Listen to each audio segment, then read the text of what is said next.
Maxwell. I'm the president of the TCC College Republican. We meet every Monday at turn it on. Thanks.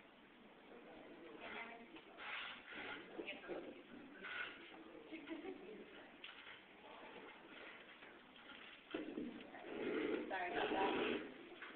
Like I said before, I am Amanda Maxwell. I am the president of the TCC College Republican. We meet every Monday at 3:30 in SU 189, which is right around the corner, actually. For the summer, we'll probably go down to meeting only like twice a month, probably the first and third. But in the fall, of course, that will resume back to, once a week. We're a member of the Student Organizations Council. I would like to give a special thanks to our Advisor of the Year, Mr. Danny James. And everyone else that helped out here, all of our members and my family, and everyone else that decided to help. I would also like to thank our former president, Alex Melendez, over there, for helping us. And of course, a very, very special thanks to our lieutenant governor, Kottkamp, for coming to speak to us. Mr. Kottkamp, Lieutenant Governor Kottkamp, of course, to your paragraph here, serves as chairman of the Board of State Florida, chairman of the Children and Youth Cabinet, and chairman of the Florida Sports Foundation. He oversees the Governor's Office of Adoption and Child Protection, Florida's Film and Entertainment Industry, and the Office of Drug Control.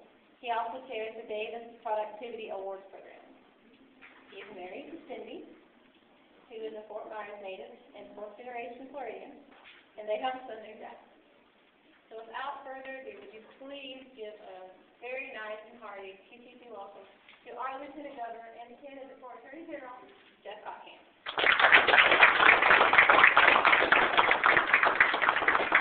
Thank you. It's great to be with you. And we should make it up behind this. That's good.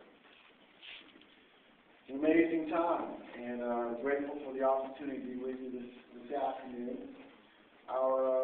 You may have noticed our country is kind of at a crossroads, and we really are at a defining moment where you're going to look back at this time and you're going to say, that's the time in history that we decided what kind of country we had. That's the time in history we decided what direction the country was going to go. And, Amanda mentioned one of the things I do, I chair the Children's Cabinet, and we try to focus on the delivery of services to our children here in Florida in a very comprehensive way, to do it in a smart way, do it in a way that saves money, and work with the Commissioner of Education. And one of the statistics that always sticks in my mind is that half the children in America aren't taught history and civics. Think about it. And more than half of Congress, I think, has not been taught history and civics. Danny, it's pretty obvious to me. But you think about that, and the people are growing up and they're not learning how different this country is, how unique this country is, how amazing this country is, that we're the first country in the history of mankind where the people said government is not the master, government is the servant, and it only has that power which we, the people, give it. That's where we are right now in that moment in history in our country. Are we going to be a country that believes in the power of each individual, that believes in embracing the individual and letting people use their God-given talents to be all they can be? Or are we going to turn over everything to government and let government take care of us, which, by the way, means you give up your freedom?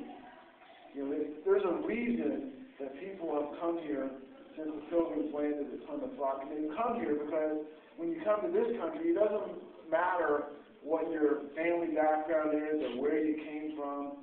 We still believe, and it still remains true today, that if you come to this country and you work hard, you get an education, play by the rules, you can still achieve anything. That's why you don't see people leaving this country. They come here because this continues to be the land of opportunity, the greatest country that's ever existed. That's what's at stake. Now, it's interesting, in this election cycle, I hope you realize how important you are, your age group is in this next next election cycle and the one after. I'll just tell you anecdotally, meeting with Republican groups from all around the state, I've heard 3 different times from 3 different people from 3 different regions, essentially the same story. People that were manning Republican booths at various events in their communities. And in each of those 3 instances, people your age were kind of hanging around. They didn't really want to approach the booth. But ultimately, there was a discussion had with those young adults who all to a person said, you know, the last election cycle we voted a different way. And we feel like we made a mistake, and we want to learn more about why you're a Republican. What does being a Republican mean? I think there's a tremendous opportunity right now, in this moment in history, for you to convince and talk to people in your age bracket who historically have not turned out to vote. This time, I think you can get them to turn out to vote, and I think you can tell them why they should vote for candidates and parties that believe in limited government, that believe in them, that believe the solution to our economy, as an example, is not in more government spending, it's not in more government programs, it's in getting out of the way of the American people, letting small businesses grow and expand, letting small businesses invest, and that's how you turn this economy around. You don't create jobs with more government spending, you create jobs when small businesses can grow and prosper and expand, and they have to hire more people. And those kind of jobs are sustained over time, not short-term, one-year jobs that may come out from some government program. It's an amazing, I'm telling you, you're going to look back and you're going to look at this time and you're going to be amazed the way you're living through it. Because this is like history in the making right now. Right now. This is a critical time. And I'm excited about it because everywhere I go, there are energized crowds. There are people who have said, I've had enough. I meet people all the time who said, you know, I've never really gotten involved in politics because I didn't think it impacted me. But now that I see what's happening, I can't sit on the sidelines anymore. I can't let my freedoms continue to erode and erode. I can't allow for the possibility, and this, you know, one of the great heritages here in America has always been that each generation has always had it better than their parents' generation. Each generation has always had the country handed off to them better than it was found. And we have the very real possibility, if we don't work hard, if we don't fight for our country and fight for our freedoms, that may not be true. That our children and grandchildren may not get a country better off. They may not have it better off than we've had it. We can't allow that to happen. This country is too great to allow that to happen. So I hope that you will all get involved. I hope that you all realize not only does every vote count, but every single person active and how much influence you can have.